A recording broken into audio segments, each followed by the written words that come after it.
Let's dive right in and explore. I'm clicking on the CodeMate chat and we can see that the current file is already referenced for us here. Now, I'll ask what this is.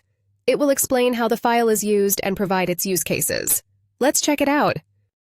By simply using the @ symbol, I can interact with the knowledge base. As soon as I type it, several options appear. There are 2 code bases here, a document and a GitHub repository.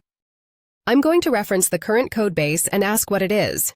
CodeMate explains the project structure, the configuration, and the overall functionality. It links all the files referenced by the assistant, allowing us to understand them if needed.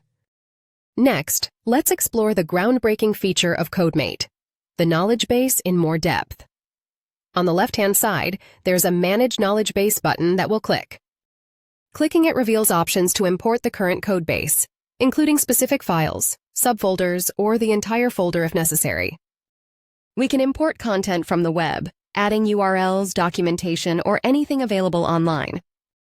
We can also reference private or public repositories linked to my account, fetching branches or GitHub URLs we might need to refer from. For deeper context and reference with CodeMate, we can view the current knowledge base, which includes a GitHub repository and documentation. Returning to the chat, I will refer to the repository and ask how to use it in this project. Upon asking, it reviews the repository and suggests changes needed, detailing which files to modify.